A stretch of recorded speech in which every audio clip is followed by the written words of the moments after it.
told me mama can't forget it, it's a dead eye. Turn into a villain and I think I like it better.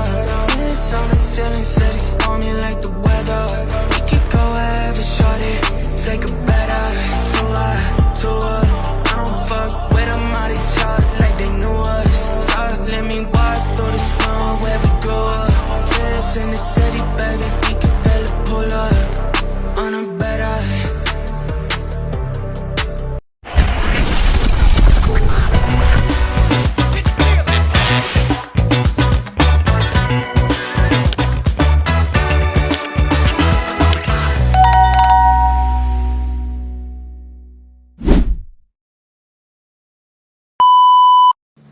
So, ayun, what's up guys? Sa mga kapwa natin mga riders dyan.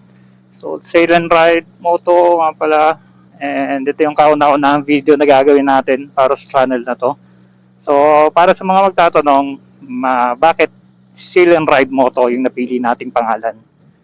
So, bilang isang seafarer po, isang napakalaking part ng buhay natin yung pagbabarko. And habang nakabakasyon naman tayo, hindi tayo sa lupa. So, yun, isa sa talagang gusto natin ginagawa, yung magmotor, mag-rides. So, pinagsama ko lang yung dalawa, sail para sa buhay barko, and ride para sa pagmamahal natin sa pagmamotor. So, sail and ride moto. So, para sa unang video natin, gusto ko lang din na introduce sa inyo yung gagamitin nating motor para sa mga gagawin nating videos. So, meet my SCF Moto 675 SRR.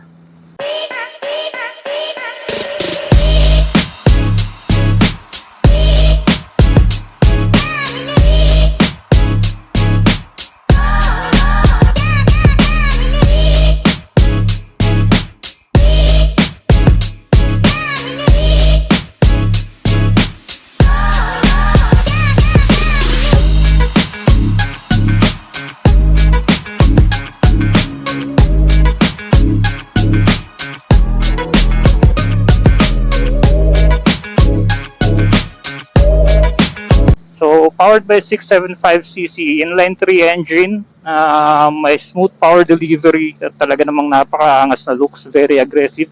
So yun talaga yung unang-unang mapapansin mo dito, yung looks niya, super sporty na looks. At syempre iba rin talaga yung character ng tunog ng inline 3. So talagang head turner siya pagka dumadaan ka sa kalsada. So equipped na rin siya ng full LED lightings, 5-inch curved TFT display. Meron na rin siyang dual front disc brakes, traction control, fully adjustable suspensions. Meron na rin siyang quick shifter, pero ano lang, upshift lang. So, yun pa, marami pa rin siyang mga features kasi meron pa siya nung CF Moto Ride app na marami ka rin pwedeng gawin doon. So, pwede ka na rin mag-direct GPS navigation sa TFT display nito. So, yun lang muna. So, hindi pa naman natin ganun kakilala tong motor na to kasi 2 weeks pa lang sa atin to. So, more na introduction and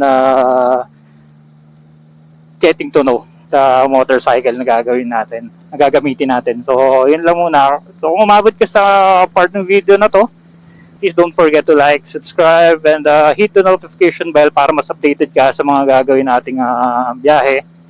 Sa mga daily activities natin na pwede natin i-contribute sa riding community. So, yun lang. Always tandaan lang na maging sa dagat or sa lupa, laging mag-ingat. From sea to street, we ride. Sail and Ride Moto, signing off.